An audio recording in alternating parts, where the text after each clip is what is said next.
and oftentimes, people think advocates, are, got their, got their megaphone and they're yelling and that they're demanding. And sometimes advocacy requires that, but advocacy can be gentle. You can advocate in gentle ways, just getting people to begin to think, recognizing if this was me, how would I want to be talked to, right? And how would I want to be approached about something? And so that golden rule, if I was on the other side of this issue, how would I want to make sure I save face so Right. that we don't make people feel like they're dumb or they're insensitive or they're stupid. Sometimes they are, but we don't want to make them feel that way, right?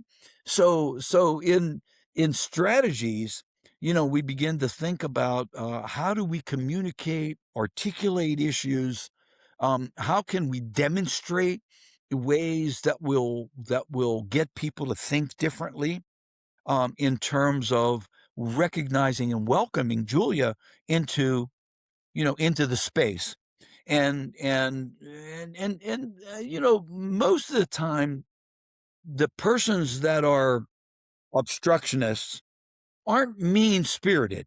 Sometimes they are, but most of the times they're not. They're not Right. mean spirited. They're not trying to deny or be obstinate. It's just that they just don't understand. And when you get somebody into a corner, they're going to just fight, and they're going to fight tooth and nail with you. So as advocates, I think we've just got to be savvy and recognizing that, and give the benefit of the doubt, but don't just accept second class citizenship. We give the Right. benefit of the doubt, but then at some point when it's really clear that the person is an obstructionist, then we got to be willing to come forward with some things that might be more potent. So when you look at the whole the yeah there's a whole cascade of strategies, because these strategies that go from the most benign to the most aggressive, right? To get arrested, to get in somebody's face. I mean, look what's happening in Minneapolis, and you look at the resistance that's unfolding to these pretty. I mean, I think you get any level-headed person who's worried about immigration to say it's not right to raid somebody's home and separate I mean, it's just not right, right? I mean, I know that we have, we want to deal with immigration. I get that. But can't we do it in a way that's going to be sensitive to humanity? I think Right. we can. I think we're smarter and brighter to be able to do stuff like that. So in some ways, when we look at this whole cascade of strategies we have as advocates, we can recognize that we start with the softest, and then if those soft ways of trying to get change to happen doesn't materialize, then we ratchet up a little bit, right?